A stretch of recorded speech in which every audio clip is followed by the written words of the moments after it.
start with the little kids. And so I'm going to introduce Angie Dillon Shore, who is sort of the heart and soul of the Sonoma measure.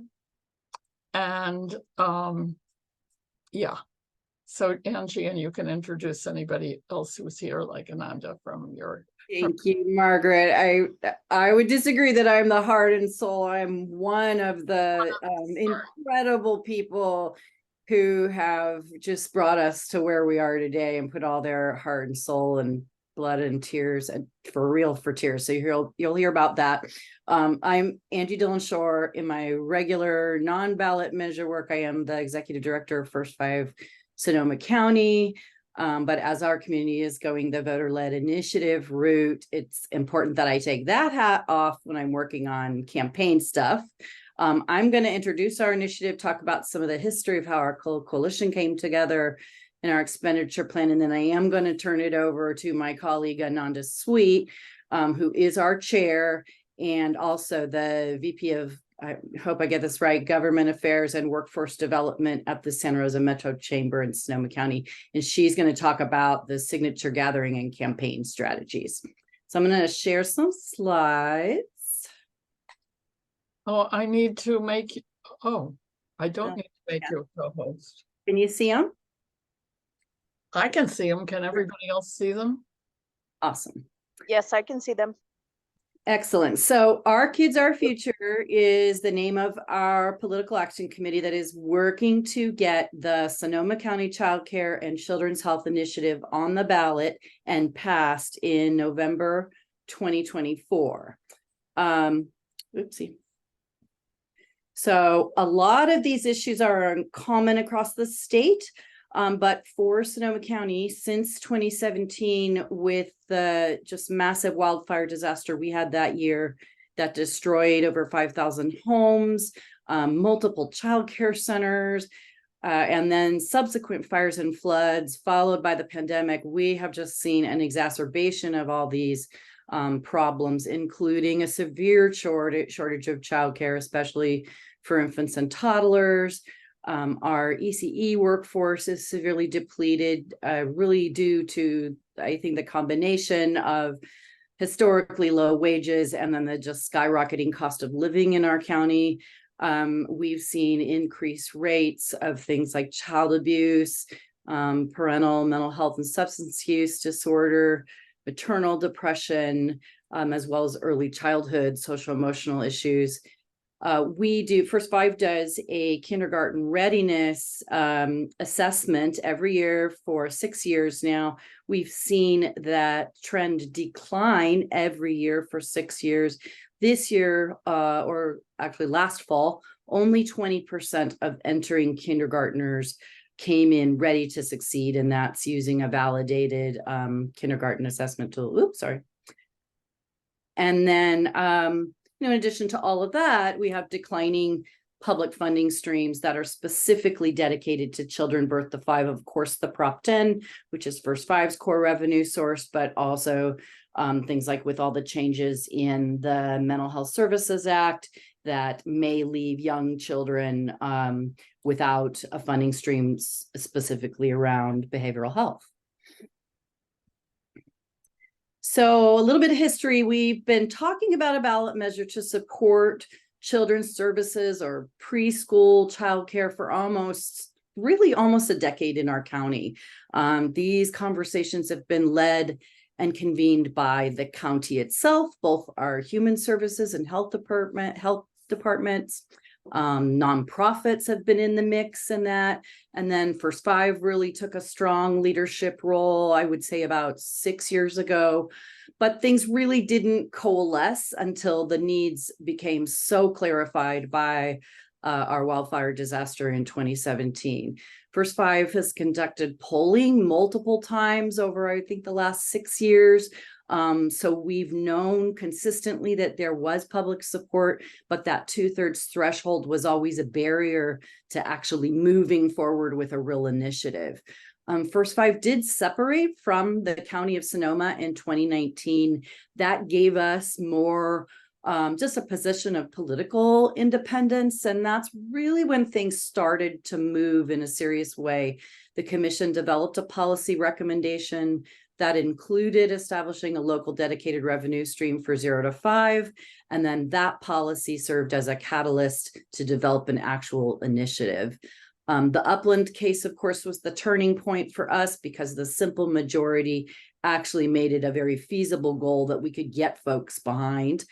It has been a very non-linear process of kind of developing this coalition, and truly dependent on trust built through working together on the ground, working through discussing priorities. You know, it's so difficult to kind of weigh one thing above the other when there are so many needs. But a lot of external factors played an important role and helped us to kind of be more strategic. So we leveraged those outside opportunities that included the impacts of wildfires and pandemic, that also had kind of other groups bringing, you know, convening cross-sector leaders to talk about solutions. And so we took those opportunities to kind of galvanize and bring people together around the idea of a ballot measure. And then we've also had a couple local elected leaders, mostly at the city level, that have been very interested in childcare and early childhood, and really trying to leverage their influence as well. The chamber and business has been an absolute critical partner. We've contracted with Ananda's organization, the Metro Chamber, I think about a decade now. And so, you know, we've done a lot of work around family-friendly policies and employer-supported childcare. So they were a natural partner for us when we were looking for, okay, who can kind of step up and be the public face of this and the chair of the PAC, as well as we did set up a C4, and Ananda graciously and generously stepped into that role. And so a lot of years of learning from Margaret and funding the next generation. We attended a children's funding project convening in 2020. That helped us to build not only our internal capacity, but also a lot of credibility, and learning from other efforts was critical. And that also helped us to connect to the Heising Simons Action Fund, which has just been enormously supportive as we've moved through both our successes and challenges. Our treasurer and kind of the main thrust of our donor cultivation is led by a local philanthropist who's also just a really progressive guy. He also founded our local Career Tech Ed Foundation. He's a major donor for like Democratic candidates. He's very influential, and he got almost all of our political endorsements. We'll show you that list. I mentioned mayors. So mayors from the city of Healdsburg and Santa Rosa have been really involved. And now we have some nonprofit partners, our Community Action Partnership, which also runs Head Start, as well as the executive director of a housing advocacy group who's also an attorney. Let's see. Yeah, and then just recently we've engaged the Community Foundation, our local community foundation, who has had a transition to a new CEO who happens to be someone who has continuously championed this idea of a dedicated revenue stream, and is a major equity champion and really understands early investment. And so to bring on the Community Foundation has just added a whole other level of power and influence to our efforts. Okay, so we're targeting the November 24 ballot. It will be a 1/4 cent sales tax, raising approximately, or the estimates right now, about 30 million annually. Based on polling, there is no sunset in the language. So it'll be in perpetuity until voters would bring that to the ballot to take it away. Loosely modeled after the 2018 Alameda County measure. That ballot language, our ballot language was, we worked closely with James Harrison, the best public law attorney in the world, much less in the state. James Harrison's, he took the first 5 commission's policy recommendations, We looked at Alameda's measure and then formed it based on what our local needs were in terms of those expenditures. So 60% of the revenue is dedicated to expanding access to high quality childcare and early learning, and 40% to promoting the health, mental health, and wellness of children birth to 5, and does call out and prioritize children who've been impacted by homelessness and other traumas. Administration and oversight, First 5 Sonoma County Commission is called out in the language as the administrator, because we are an independent public entity that has administered state tobacco tax revenue for more than 20 years.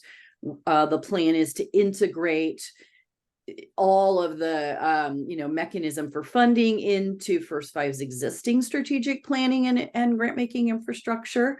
Also in the measures language, there will be an 11-member advisory council that'll be appointed by the board, and we hope to influence who's appointed in those positions. And there'll be I think 2 or 3 parents, as well as experts in children's health and development and early learning providers. I think one of those positions has to be a resource and referral administrator. And then annual external audit, that's pretty standard, and First 5 has done that anyway since our establishment. So a little more on the expenditure plan. So out of that 60%, the big ticket is going to be for expanding childcare and early educator, both the workforce and the wages. So to bolster their wages through some kind of mechanism, we're actually in the process right now of researching what that could look like, as well as creating incentives for workforce development. So paid apprenticeships, partnering with our post-secondary orgs like our community college and Sonoma State to do paid apprenticeships. Angie, Yeah. just can I interrupt for a second? So in the interest of time, because we have to I want people who have questions, can you put them in the chat so that as we go along, we can respond to those questions. Of course. And then also in that 60% bucket, the childcare bucket, looking at kind of our other very challenging to fund area of early learning, which is facilities. So make sure the facilities that we have are maintained, that they're safe and healthy, and that we also continue our work using these dollars to integrate childcare and early learning facilities into new housing, which there's a lot happening in Sonoma County with new construction, as well as the work that Ananda has led around employer-supported care and establishing facilities either on workplace campuses or nearby, like in a employer cooperative type of model. The other 40%, so really keeping this very broad, the language is intentionally broad so that we can be as responsive as possible and leverage other funding sources, but really focused on supporting early relational health, which includes maternal health, focused on getting optimal child outcomes. They're making sure parents are doing okay. And then expanding home visiting services. Also ensuring well-child visits, so working with our clinic system, our FQ system in Sonoma County around bumping up our low rates of well-child visits, as well as screenings, social emotional screenings, dental screenings, strengthening those systems, including the technology that's needed for that kind of referral and navigation of both the healthcare system and also community-based supports for health and wellness of kids. And then I mentioned the prioritization of children who are impacted by trauma, which, given everything that's happened in Sonoma County in the last 6 years, there's hardly any young kids that have not been impacted by what's been going on. So doesn't just mean the highest risk, but really I see this as a fairly universal investment in preventing and mitigating adverse childhood experiences. Okay, I'm going to turn it over to you, Ananda. And in the meantime, I'll take a look at the chat and see if there's any questions there. Awesome. Thanks so much. So again, Ananda Sweet, day job with the Santa Rosa Metro Chamber, and then chair of the PAC and president of the C4 we established. So Angie touched on polling. I don't want to spend too much time on polling because I want to get into some of sort of our strategy. But just so you get a sense, this was the ballot language that was tested. So we did have polling over 5 or 6 years that determined that we would be successful in this, particularly looking at the simple majority, well above simple majority numbers, typically closer to the 2/3, but not quite close enough to be comfortable going for it that way. So we, in our most recent polling for our 2022, when we thought we were going in 2022, 60% of voters said they would vote on the proposed sales tax to support kids. Go to the next slide. So basically, I'm just gonna, this slide summarizes the polling nicely. If anybody of you want to see like the details, I'm happy to share them offline or separately.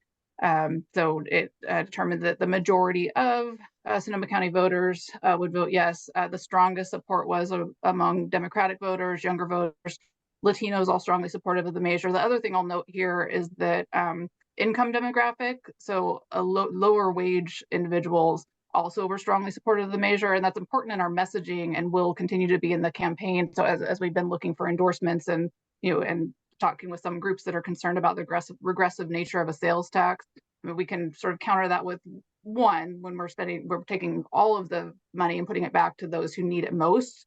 It sort of counters sort of that regressive nature, and the other piece is just looking at who's asking us to do that, and those that are lower income are strongly supportive of the measure and saying yes, taxes for this, we need this.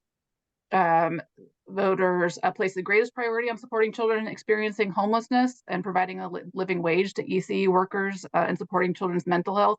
I think this is a shift, and it does show that because we've been through crisis after crisis, we can take advantage of this broader understanding of sort of where these key crisis points and systemic challenges are, and that the voters understand this in a way they didn't pre-Tubbs fire for us locally or pre-pandemic nationally, and that did show up in the polling.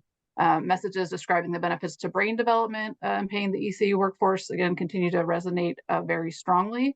So we'll use that in our campaign, of course, starting there, but being sort of diverse in that message right now as we're reaching out to endorsements on sort of what that brain development translates to. So if we're talking to the business community, we're often starting with brain development and going into what that means for your future workforce, and just the straight sort of dollar and cents ROI when you make those kinds of investments in brain development early.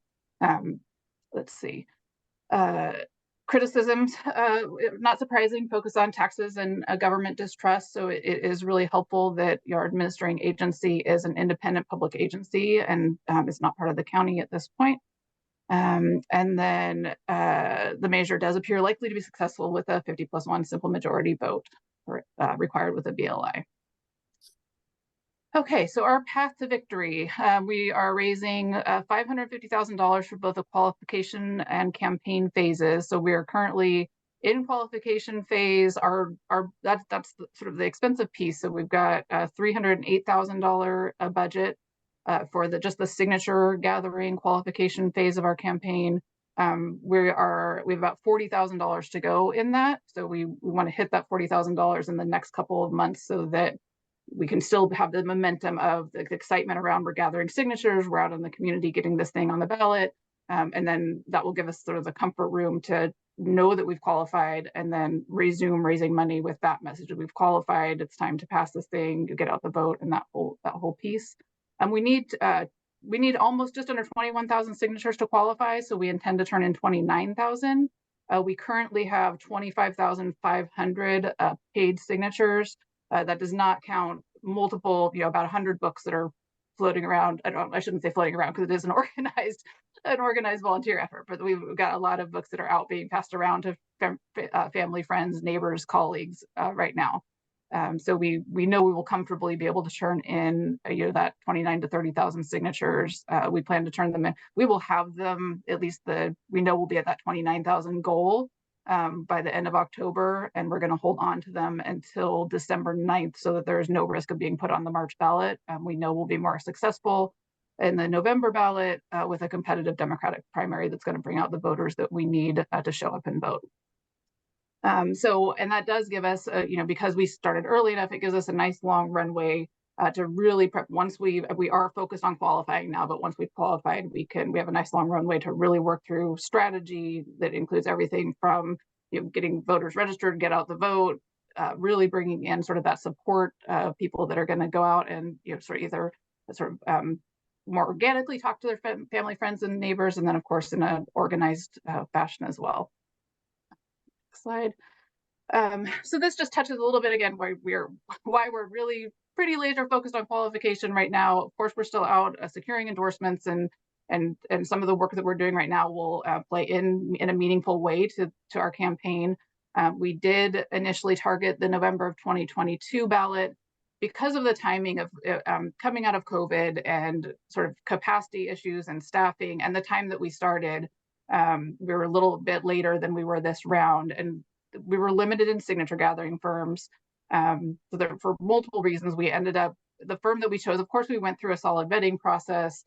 We did reference checks, and there was nothing, there were firms that we did not go with because we couldn't turn up enough stuff. So the firm that we used, we saw proof of successful campaigns. We talked to people who had used them and didn't get any negative feedback. But as it turned out, they had some of their subcontractors who turned in fraudulent signatures, and it was just enough to have us just barely miss qualifying for the November 2022 ballot.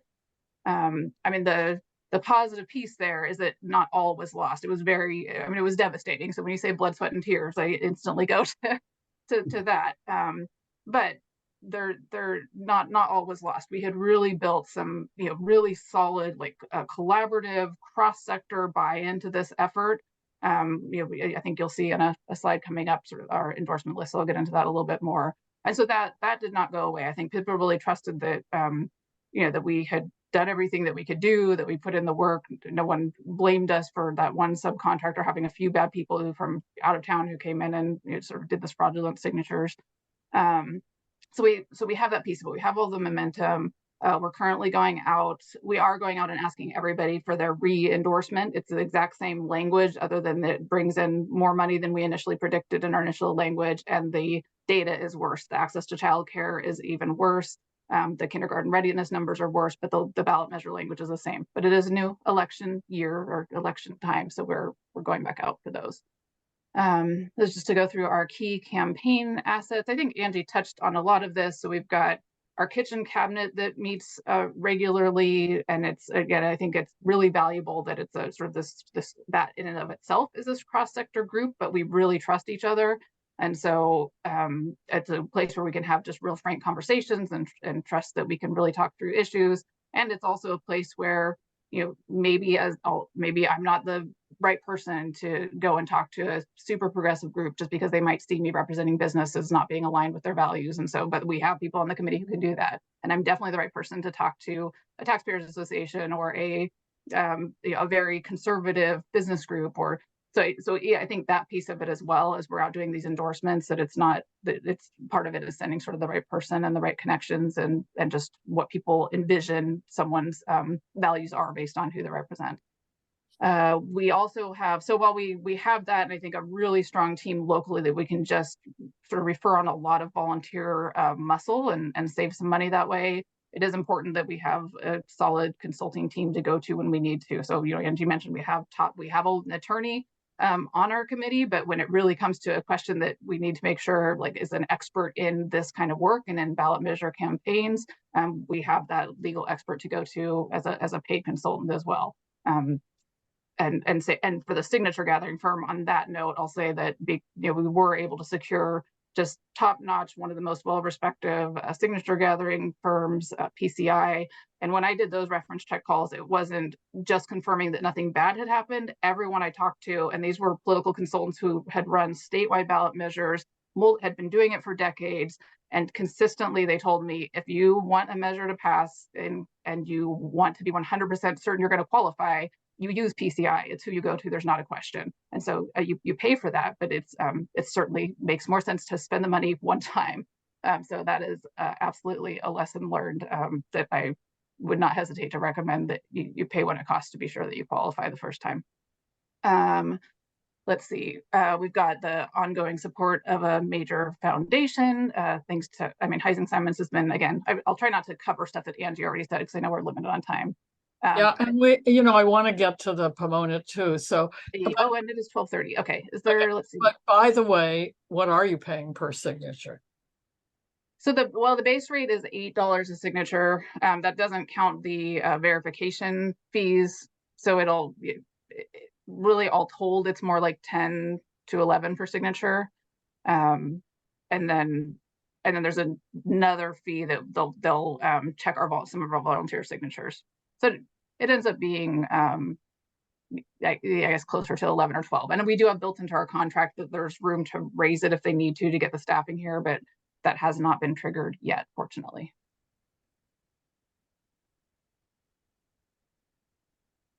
Do you want me to sort of pause there? I'm trying to think if there's something like really, I know it's already, I just think it's important to, you know, to sort of move this along so we can hear the Pomona story. Yes, and then we'll have time for discussion. So I'm going to urge people to sort of remember what all your questions are about this. So we'll hear the two presentations first, and then we'll take, you know, all kinds of questions. I have hundreds of questions, but so yeah. Great. I'm going to put our website in the chat, and then I'll pass it on to Pomona, and happy to answer questions at the end of this or offline. And people are happy to more than welcome to reach out to me, and I'll share my contact info here too.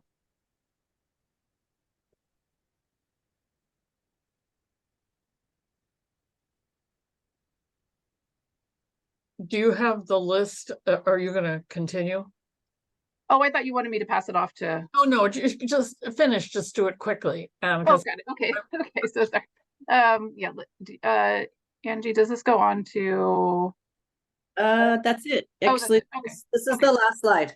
Okay. Here's what you didn't do, which is what we asked you to present at the previous conference, is to tell everybody how just exhaustive your endorsements are, because that right. is Yeah, that was what impressive things you've done. And I would urge people to go to your website and agree with September and Nicole. Like, this is so totally awesome. I do want to go on to Pomona, but I really want to then give people a chance to applaud and ask questions, etc. Yeah, and I'll just to so quickly touch on that. I thought the slide was next in there too, but we do have every elected official who touches our county, from federal, state, county, city level, that we've asked has endorsed the measure. So it's an enormous list that doesn't even fit on one slide anymore. And so that's huge. And then organizationally, we have organizations that have never endorsed ballot measures that are supporting our ballot measure, like the Community Foundation, which is a huge win, because that just sets the tone for other nonprofits that are very well respected in our community. But also just groups that are historically very politically active that have never appeared on the same measure before. So we have a very conservative business group, and our local Sonoma County Democratic Party, who is very progressive among progressives, even when you look at Sonoma County. And both of those, they've never been on the same measure before in history, and they're both on our measure. So, and then you'll see, hospitals and healthcare in every category you can imagine in our endorsement list. And then now I'll stop talking. Thank you. So Albert asked how much the 30 million is against other funding streams. I'm not even quite sure what that means.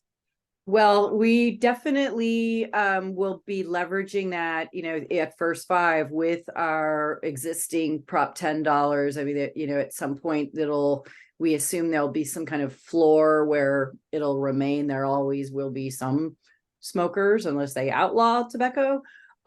So we'll be definitely leveraging that with our Prop 10. And what I would like to frame that as is that it will reduce the administrative charge to the local tax revenue, right? Because the Prop 10 is quite flexible. So maybe I'll take one other question. Is there anybody who's on the line now who would like to ask a pressing question? Okay, be sure to put the questions, be sure to put them in your notes. And so we'll have a chance to do questions. But I did want to make sure that we, gave ample time to Pomona. So I'm going to turn this over to Jesus Sanchez, and you who can use it as needed to whatever extent you may or may not want to show information, but I think he's going to primarily just talk. Am I correct? You know me well, Margaret. So congrats to folks at Sonoma on that campaign, and wishing y'all well to close that out, right? And thank you, folks. My name's Jesus Sanchez. I use he, him, his pronouns. I am with the Pomona Kids First ballot initiative, part of the steering committee, and I'm also co-founder and director at Gente Organizada, which is a grassroots community organizing nonprofit in Pomona, California as well. So we, consistent with our organizing work, we like to tell stories, and we're going to tell you quite a few stories. I'm not alone here today as well. So in a minute here, Sam Zavala Angulo and Ivan Hernandez, who are also part of our steering committee, and young folks that helped make all of this possible, will be sharing their whys and wisdom in terms of why they're involved in the campaign. And yeah, so I'm really excited for them to give you kind of their perspective, but really just to kind of set the stage and give context as to just how this came to be for us out here in Pomona. I started to do community organizing with youth in 2016, and this was the start of really the Trump administration, and a lot of young folks in our country and in Pomona as well, just activating, right, and mobilizing. And we started to do organizing and look at our city budget, and just a simple activity or little kind of a task of download the budget PDF and do Control F, type in kids and search, type in youth, search, type in children, search, and looking for anything, right? And what we found was there was no real line items, any earmarked funds that were dedicated to kids, children, youth, any way you wanted to frame it. And there was only one line item that even referenced the word youth in it. And it was minuscule. It was less than 0.5%, okay? And as a good organizer would, we use that. Like, that was part of our messaging. And This is just one thing. I just want to make sure people understand you're talking about the Pomona city budget. Thank you. And yeah, so this is the city of Pomona. This is not a county, it's a city local. And just for added context too, we are a charter city, and that'll come up in a bit too. So, and we started to really center that in our messaging and raise awareness around that. And what our city did then was defund that line item. They just got rid of it. They got so annoyed at us, like bringing it up and asking for them to earmark funds for young people, that they just got rid of it and thought we were going to go away. We didn't.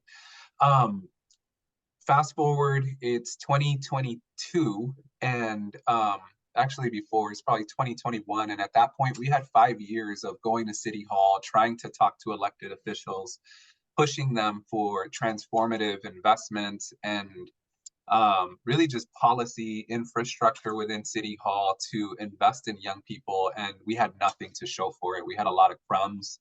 We were starting to get a lot of funds that were not sustainable, like relief funds of all sorts that were coming from so many different sources that were really kind of like political patchwork band-aids, right? Of like, hey, we're going to throw some funds at you. Now you have to shut up. Look, I invested in young people. And we knew better, though. It wasn't coming with any sort of plan to sustain these efforts. And it's dangerous, too, because you start to resource folks and then you set up the dynamic of taking it away.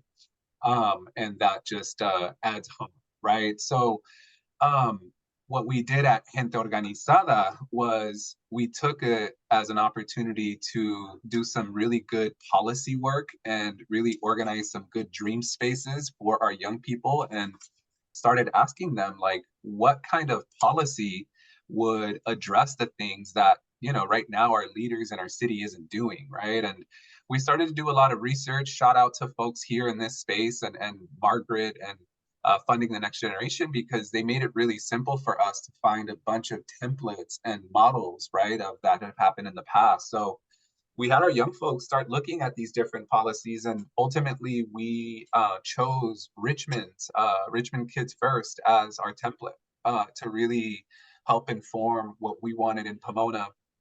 And this was exciting because right around the same time, Measure J was starting to appear on the county kind of radar out here in Los Angeles.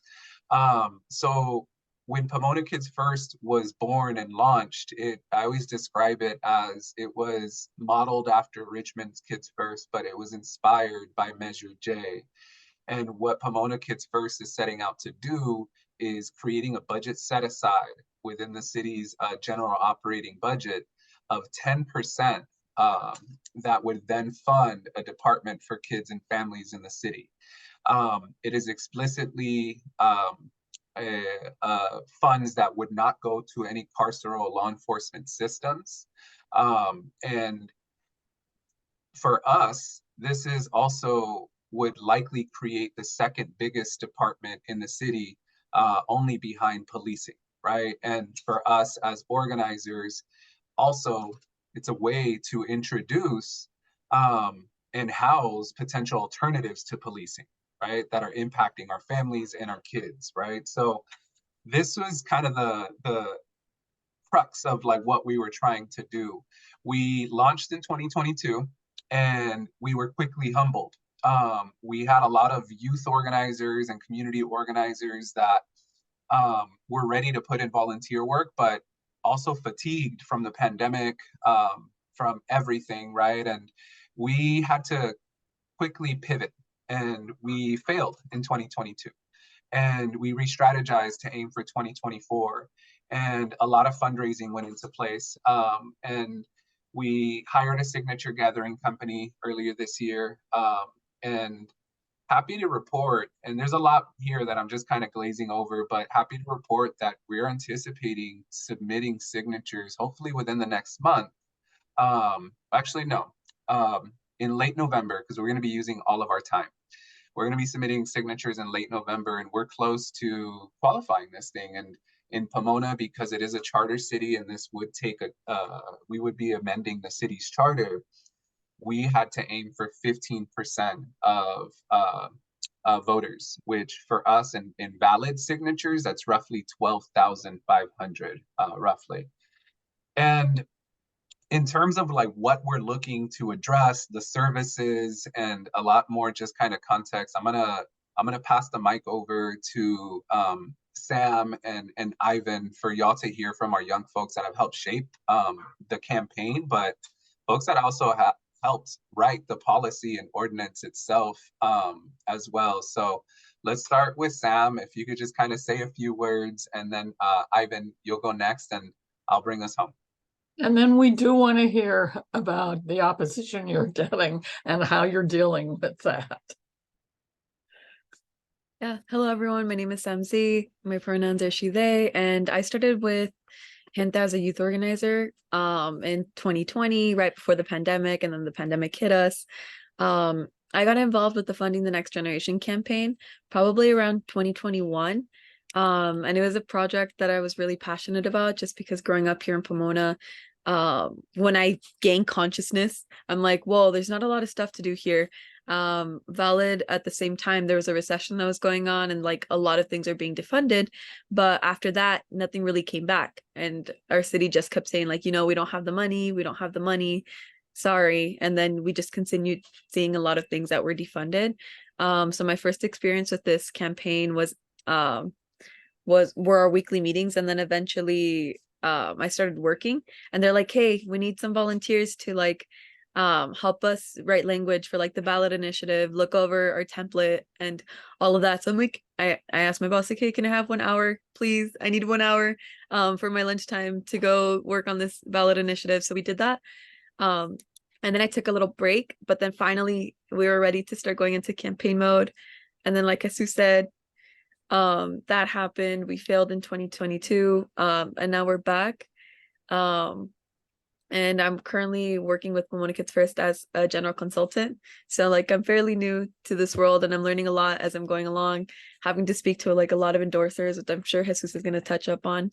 And I can go over briefly the eligible uses that we have. So we have like 8 categories. We highlighted violence prevention and response, alternatives to incarceration, job, education, job training and jobs, parent and guardian support, media, arts, culture, and technology, youth and family leadership, organizing and civic engagement, health and well-being, environmental health and justice, outdoor education and recreation, deportation and immigrant support, and housing support.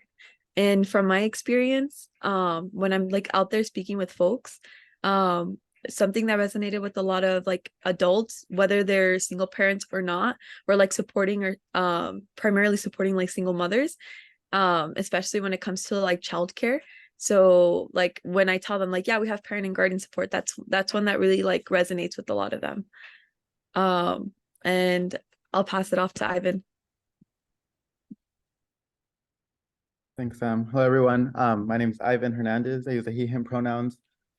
Similar to Sam, I was kind of started a few years ago with a group, but I was born and raised in the city of Pomona. So firsthand, kind of throughout my life, just witnessed the lack of resources, the disparities that I experienced at neighboring cities like Claremont or Laverne that are more affluent in the area. Have to like drive long distances on the buses to try to find even like one after school program or one art program. Kind of takes a toll. So when we started organizing with Pomona Students Union in 2016, that was one of our main focuses, was local funding on the funding for youth at the local level. Because like Jesus mentioned, we were looking at the budgets, it wasn't aligning. We were going to city council. We helped people get elected into city council who promised funding for young people, who promised investments. And like years later, we're in the same spot. We had elected officials who were talking nice and saying they were doing it, but upon looking at the budgets, upon looking at the resources, nothing was changing. So we kind of decided to take action in our own hands. Again, it's been a learning curve for a lot of us. We were high school students, college students, just trying to figure out kind of what the best approach is. Like we said, we tried first one time, kind of realized it was a little bit harder than we thought. But with the right support, we're coming back stronger this time.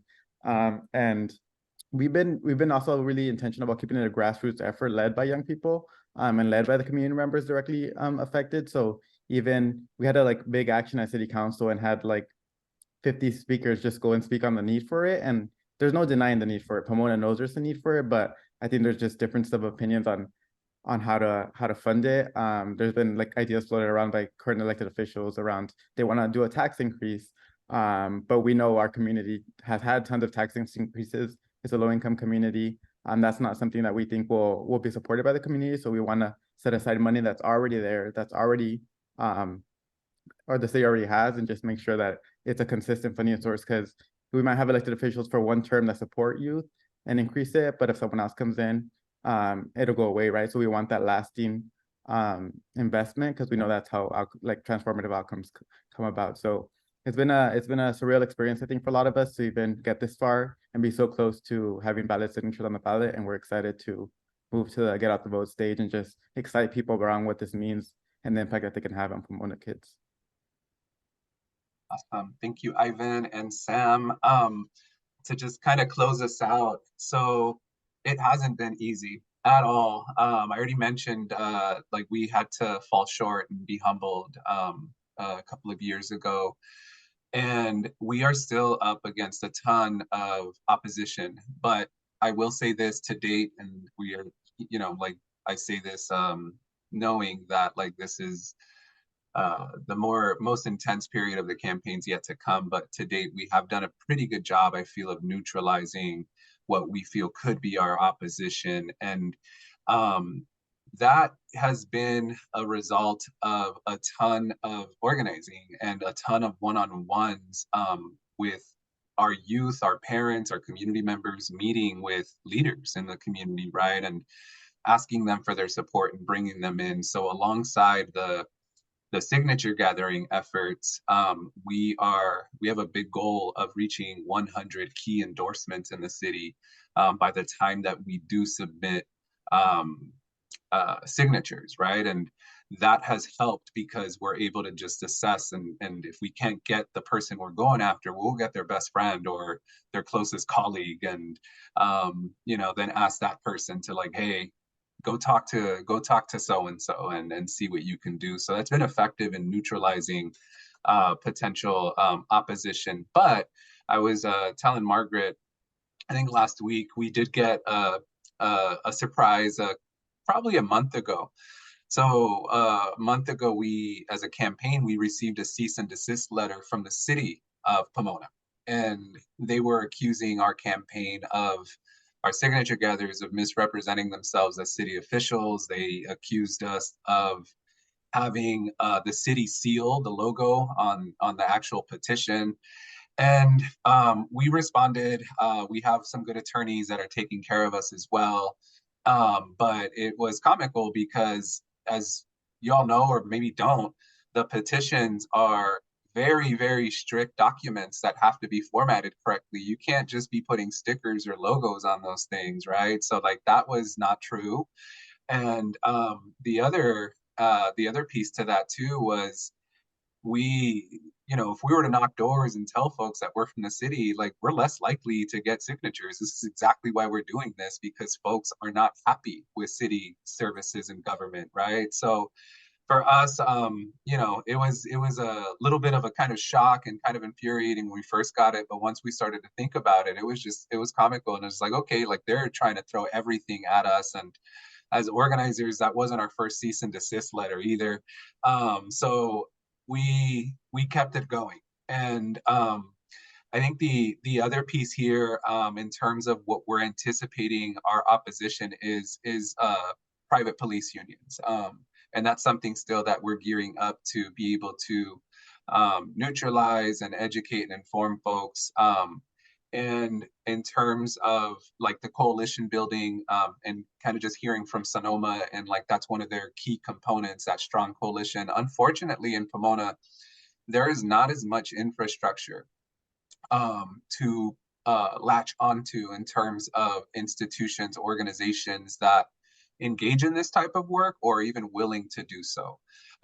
So I've been seeing this campaign and really as laying that infrastructure into electoral organizing in our community and educating even other CBOs that they can do this type of work and engage. And there are limitations and there are things we need to know, but that doesn't mean you have to sit on the sidelines, right? So, and that's been a lot of great work that's we attribute to folks like Sam and Ivan that are taking those one-on-ones with folks that are EDs or directors of organizations, or the mayor or council member at the city council level as well. So we're excited. Also want to shout out Margaret and for their support. I know September's here and the Housing Action Fund has been one of our biggest partners as well. We were also lucky to get huge support from the California Community Foundation as well for this initiative. And we're hopeful. We know that if we get this on the ballot and we're really close, that our voters and our people in Pomona, they're going to support this because they want to do this for our kids. So we're confident, and we I'll stop there and kind of just pass it back to you, Margaret, so we get into questions. Thank you.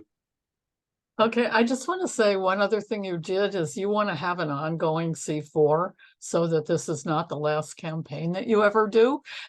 So this is the beginning of using the ballot to change policy.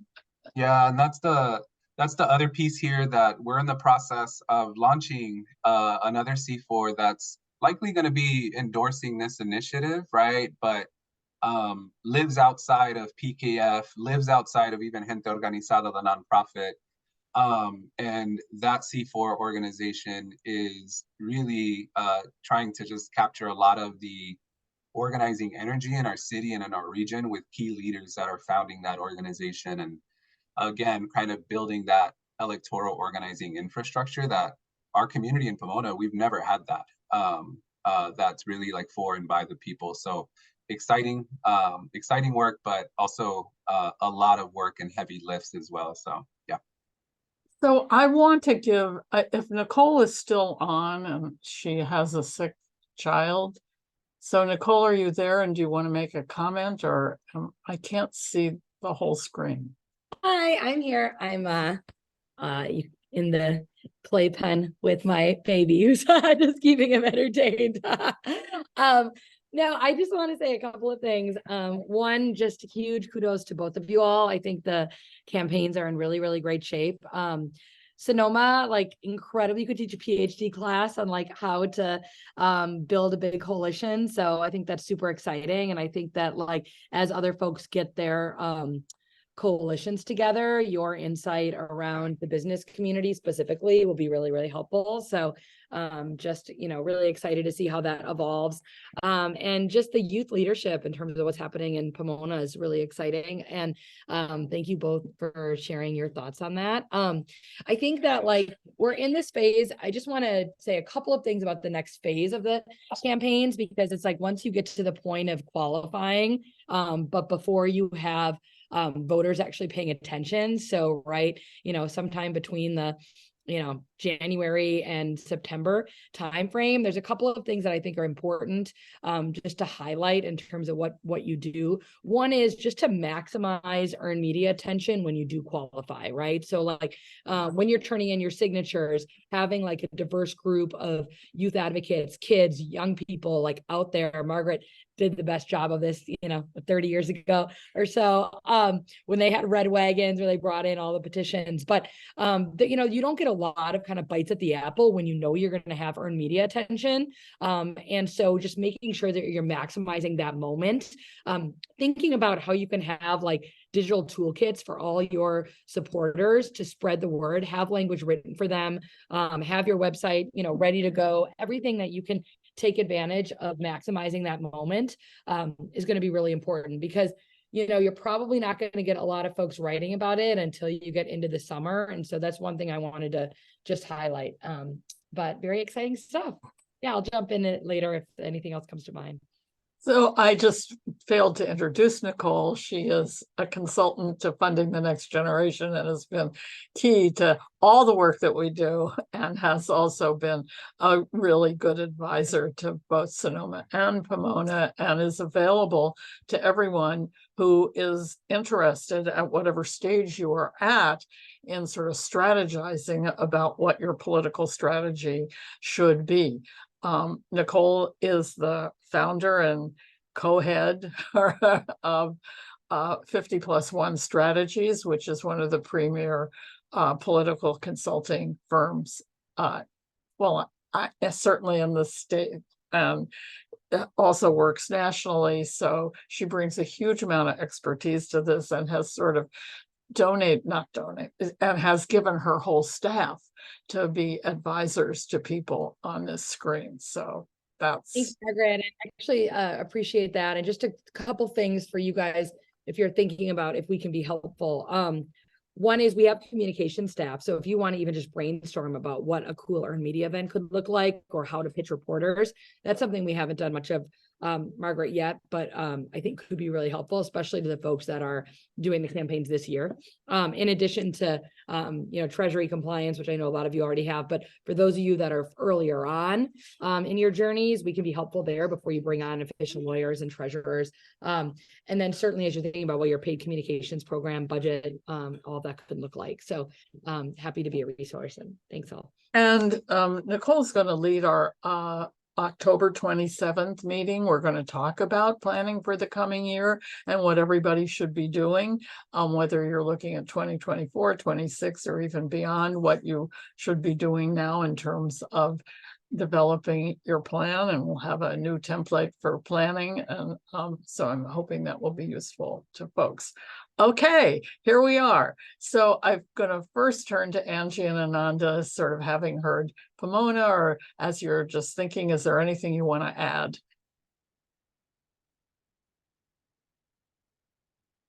Hello? I think the one piece that I didn't get into, like we didn't really expand much on the community foundation. And again, it's probably a big topic that we could share more about later if anyone has individual questions, but beyond their endorsement, they've set up a fund, which is huge. So we've talked to some donors, right, who don't want to necessarily fund a political campaign. They don't want to fund a PAC, but they would do something around education. So to have a set fund at the community foundation, who again is a real trusted entity, and we're sort of working through what that's going to look like. But they could, and we have also a lot of really fantastic nonprofits that are in this field, that are like in the EC community or have a stake in this, that would want to get involved in a bigger way, but they're already have their own, limitations as far as like finances and budget and meeting their own needs. So this could be a meaningful way for those nonprofits to access funding from the community foundation to do work specific to the campaign around sort of education and talking to their neighbors. And so I think there's lots of opportunity that we're still fleshing out, but that's a huge win too, to have sort of this mechanism to capture some money that we wouldn't have captured otherwise, because we've got some donors who just aren't comfortable donating to a PAC. And just FYI for everyone, community foundations are not like other foundations. They are able to donate to campaigns. And even in Alameda, the campaign figured out how the community foundation could actually bring together other foundation money and use their capacity to give to campaigns to get other foundations money into a campaign. So this is a really big deal. I mean, community foundations. I also want to point out that both campaigns have really needed lawyers. And I feel like in the work that I've done, I have undervalued and underestimated the importance, because you're doing something controversial. There's always questions, things come up that are unexpected. It's a very small number of lawyers in the state who understand how to do election law, especially when it comes to youth. So that's another lesson that is implicit in both of these things. So I'm wondering if I could entertain any comments, thoughts, or questions from anybody here who is here. Maybe you could just unmute yourself, or yeah, so I had a question. My name is Andrea Del Valle. I'm with Low Income Investment Fund, overseeing Build Up Riverside County. And so this question is for Jesus with Pomona. We just finalized a land use survey, and so we're going to use that as potential advocacy efforts with childcare and funding for children. I was wondering, how is it that we could look into, you mentioned at the beginning, start by looking at the city's budgets and see what is allocated for the children, but also how do you know what type of city they are? Because you mentioned Pomona is a, I can't remember the name, but Chartered city? Charter city, thank you. Is a charter city. So how can we tell apart from the cities as I'm looking into the different cities within Riverside County? Yeah. Thank you, Andrea. And I think there too, like I'm not even going to be your expert there too. Like that's where we relied on folks that do a lot of that kind of like city governance work. And even I think Margaret's going to have some good folks, especially as it relates to budget. So jump in, Margaret. Yeah, this is where Google is your best friend. Get on your computer this minute and say, what are the charter cities in California? And you will get a list of the 128 or whatever it is charter cities. And I do want to say that there are more charter cities than counties. You can find out if you're a charter county the same way. Google is totally great. And I like to think I'm just so smart, but actually Google is smart. And I do want to say, if you are a charter city, you have the maximum amount of flexibility because you have your own charter and you can amend the charter. And that is easier than people in non-charter cities are.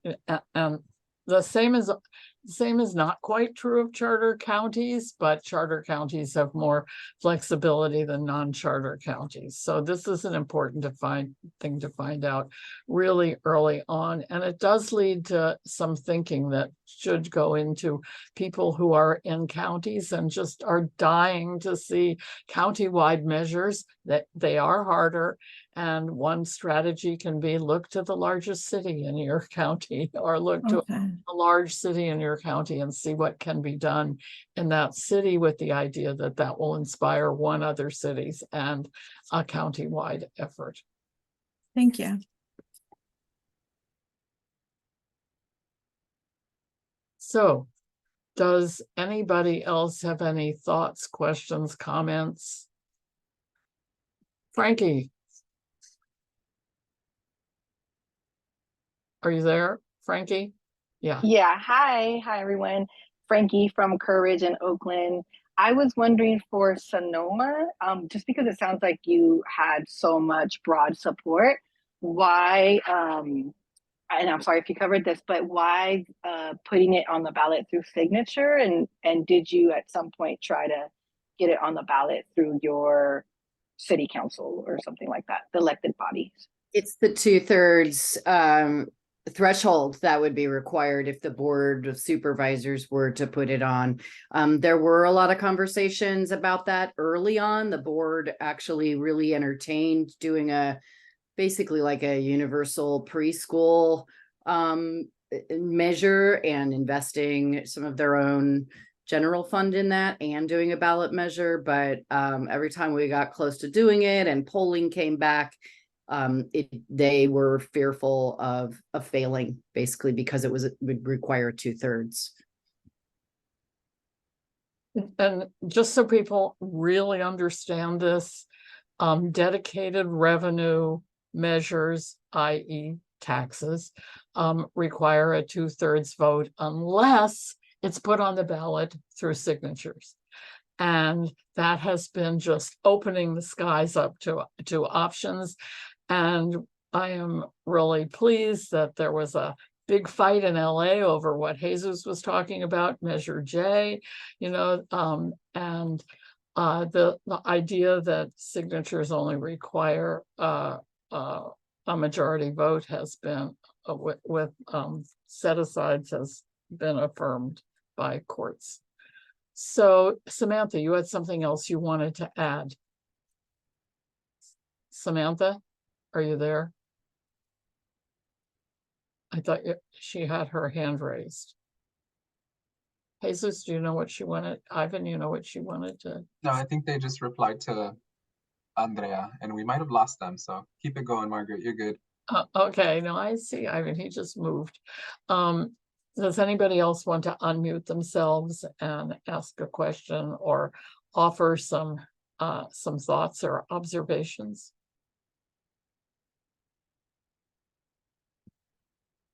Well, let me ask you this. Was this helpful to people in terms of thinking about where to go with this in your community, city or county? So for some people it was, because we like to get feedback about whether these things are helpful. We've heard about two very different kinds of campaigns that are one city, one's county. One of the things most interesting, well, many aspects of the Pomona thing are interesting, but one thing, Jesus, that you said was how parents were responding when you said it could cover parent support and childcare. You want to say something about that? Yeah, and Sam brought that up too, and like that's, I think, on the ground in talking to folks, that's something that it's just simple math, right? Like a lot of our families, like parents are having to work, and those hours don't match up with school, release and kind of just hours as well. And it's a huge need. And I think just after school programs, like those words, after school programs, childcare, parent support are huge right now. And that's also what our big hope too. And we're confident in that, like our community is going to show up, right? And support this thing because they know of just the huge need and how families are just struggling economically for any sort of opportunities, right? So yeah, so that's something that we're going to be testing out a lot more as we shift into the get out the vote phase of the campaign. And this is something that I've learned, is that often a number of times when campaigns have started as youth organizing efforts or youth focused efforts, we have learned that people are interested in childcare and early care, as well as programs for youth, and young people have become good advocates for early care, which is really interesting. I don't know, Claudia, you've listened to this and have a lot of experience. Do you have any thoughts or comments based on your experience? I did want to confirm one thing with Jesus. Are you going for the November ballot? Yeah, good question. And this is actually I'm going to answer it. I promise. I'm going to answer a long way because this is like important information I should have added. So we're going for the November 2024 ballot, but this was like, because we started really early, it was really, really difficult, and we had to study calendars and just triple check and ask as many people as we know that are good with this to, chime in. So we had to time this really kind of just well, and threading a needle almost. And the other aspect of that was being able to even afford to hire a signature gathering company when their rates weren't at their peaks, when all the other ballot initiatives are going on that are at the state or other county level, or maybe even other local ones that are going to appear, right? That drive up prices of this thing. So we had to time those two things of partnering with a signature gathering company for a rate that worked for us, that made it affordable for us to move forward, but also ensuring that we were still going to land on the presidential November election and avoid the primary, because for a ballot initiative like ours, we're making the assumption we wouldn't do as well on the primary because you're going to have a lot more conservative voters that show up for that, right? So that's a little bit of the context there. That's great. So what that raises for me is both Angie referred to this, and my question to you is that another thing we need to be thinking about as you move forward is looking at those dates and working backwards as to, do I want to go November or March? And then when do I have to turn in my signatures? Because if I'm hearing correctly, I think every county has its own deadline. Because Angie, you're waiting until the end of December, I think, to make sure you're on the November ballot, and Jesus, you're going at the end of November. So there's state deadlines, and then each county has their own sort of local that then they kind of wrap around those state deadlines based, like how long does the board have to, Right. decide if they want a study session or blah, blah. So Right. Yeah, you definitely need to get that timeline from, we got ours from our attorney to make sure that it was absolutely right. Yeah. And in terms of like missing the deadline for March, that's something also to check with your registrar of voters, right? I'll tell you. So kind of adding to the checklist of things that advocates need to think about among the other million things you need to think about. And then the last thing I'll say is, again, listening closely, is when we're going out to fundraise, we're kind of fundraising for two phases. And I think up until recently, I hadn't really heard people talking about it that way. It was always, raise money for the campaign. But now we need to be a lot more conscious of the fact that there's a big chunk of change that goes for the signature gathering, if that's the route you want to go. And then over here, another chunk of change for the campaign. And I think that that's a lesson I've learned just in the past 6 months. Boy, they are both learning that lesson hard, right? Jesus. You want to share how much the signature gathering costs? Yeah, for us, for roughly, and it's you're gonna have to learn too. Anyone who does this, there's like the raw signatures, and then there's the the valid signatures, and those are the ones that count. So that's all I care about. And for valid signatures, when you do the math, I think we're probably paying like 13, 14 if you just, you're counting valid, you're not counting just raw signatures. And for us out here, it was roughly $175,000 contract. And yeah, so that's not an easy, thing to fundraise for and to sign off on, and also to be ready for the attorney fees, because you're, like Margaret said, you're going to need them. And even too, and I mentioned the cease and desist story, the letter we got from the city, and I'm just like, that's clever. Like they know that we're going to have to share that with our attorneys, and those are going to be billable hours. And I just got the invoice from the attorneys, and I'm just like, damn it, these, they were able to inflict a little bit of harm on our finances, right? In this way. So Yep. Ours is 228,000 is our budget. That's it could be slightly higher in the end if we end up paying a little bit more for that last chunk, but it should be pretty close to 228. So that's a significant, again, our full signature gathering phase budget is 308,000. So the vast majority of that is just the paid signature gathering. Yeah, it's kind of awesome that they've been able to do it. Any other comments from Jesus, Ananda, Angie, Nicole? Just one final comment. So I know when we first launched in 2022, our strategy was to build up like roughly 100 community organizers that were volunteers that are able to pull this off. We haven't given up on that dream. Like that's still like, we want to be there as an organization and having organizing infrastructure that we want to have that type of mobilization power to be able to affect things like this, where we're not reliant on having to fundraise 200K and then the next election cycle it's going to be 300K. So we haven't lost sight of that as we're building towards kind of our electoral organizing infrastructure and really just kind of laying down a good foundation. So it didn't work this first time, but that's still our North Star in terms of like this type of organizing for future campaigns. Okay. Yeah, I would build on that actually, like the work that Ananda was talking about that the Community Foundation is doing, doing a separate kind of fundraising process to fund local community-based organizations to help with the campaign phase.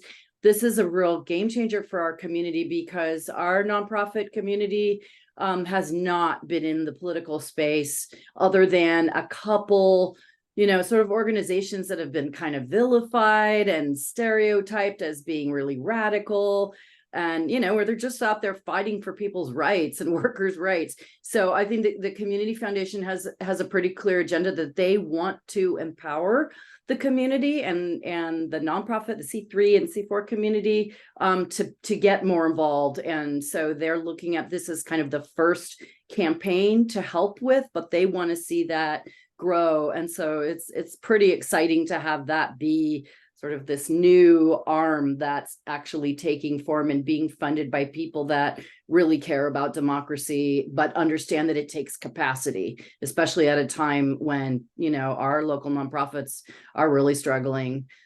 People don't have time just to, run out and on their own dime, collect signatures or work on a campaign. So it's pretty cool. I mean, one of the ongoing themes will be we want to be able to rely a lot on the nonprofit community because they are motivated and understand the issues and are compelling communicators. But our experience is that there are a lot of challenges to getting nonprofits to really step up. One, it requires a lot of reassurance that they're not going to lose their funding, that it's legal, nobody's going to go after them. And I'm not sure Jesus can promise that. And the other, and the other is just time and resources that nonprofits. So it's something that we have identified as a major challenge for the future in terms of these being successful with these efforts. So if anybody feel free to unmute yourself and make any comments, thoughts, moving on. So I just want to say real quick, what a testament to persistence with both of these stories and, just both examples of how this is such a multi-year effort. And if you guys are, 1 year in or 5 years in, this is what it can lead to. And I'm confident in both of these campaigns this year. So it can take time, but it's all worth it. Along those lines, if either of you, Jesus or Angie or Nana, want to comment about just what it feels like to be doing a campaign. I always maintain it's one of the most exciting things you can do, and there's nothing like an electoral campaign to really mobilize and excite people. So I presume that has been your experience. I know that's been both of your experiences. Absolutely. The most exciting thing I've ever done in my career, I would have to say, the most motivating thing. And it's also, you know, this huge kind of roller coaster and what we went through with the fraudulent signatures. I mean, it's really intense and it's a long haul. So it's really important to pace yourself, take care of yourself, you know, especially if you're also have a full-time gig that you can't really integrate too well with this work. But you know, Anon and I kind of talked about it as kind of a relay race. Like she's been really wonderful. Like when I'm just completely exhausted and I've got to like just peace out for a while, she's like right in there, and then vice versa. Because life happens too, right? So, but you know, it may have gone on 5 years or 6 years. You have been building the whole time. It isn't like, you know, this was wasted time. This was learning, building a constituency, getting the word out, you know, getting the momentum. And I mean, every step along the way has made a huge difference. Yeah, I mean, Angie used a lot of the same words I would use, but it's a very exciting process. It feels so meaningful. And yes, it's a roller coaster and there have been ups and downs, but like it's a chance to do something that like has an ongoing like systems change level impact on our community. And so what I can't imagine anything more important or any better way that I can do my small piece to leave the community better for my grandkids and their kids and so on. And also just a chance to really be a part of a team in a bigger way than you could ever imagine, right? We're building relationships with the entire community and building the support with like everyone across our 500,000 person county. And so to feel like our team, you know, could be as big as 500,000 strong as we keep building these coalitions is an enormous opportunity and super exciting. Jesus, the last word. Yeah, same for us. And I'm gonna be honest, it hasn't been as nerve-wracking as my other work is, and I haven't allowed it to do that to me. Because the way I'm approaching it is, if we qualify this thing, like we're creating an opportunity we're strengthening democratic process and we're creating opportunity for voters to decide, right?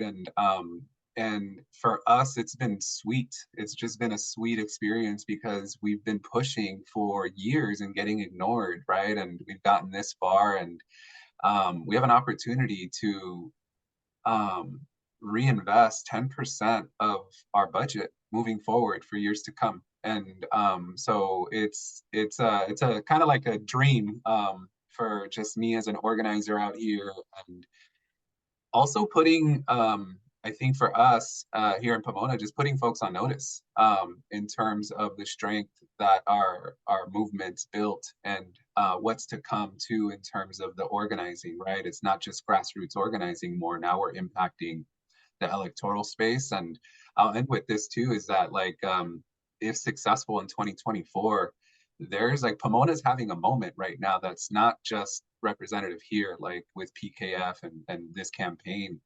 There's other organizers that are running for city council. There's other organizers that are running for assembly. And there's a possibility that you're going to have 2 grassroots organizers and this transformative ballot initiative on the Pomona ballot in 2024. And like, we have our fingers crossed, and this is much bigger than what I even just shared with y'all. And so we're excited. There's like a ton of momentum, and so it's felt great over here, and we're trying not to stress out. Okay. This has been thrilling. It's exciting. I want to remind people that we're having another meeting on October 27th. We're going to talk about the next stage of everyone's planning. There are some people on the screen that are coming to the national conference that we're doing in early October in San Antonio, where we'll be meeting with people all over the country who are looking at local ballot measures. So to be continued. Thank you all for coming, and I hope you found it exciting and helpful. Thanks so much for hosting. Bye. Bye. Let's see, I can end the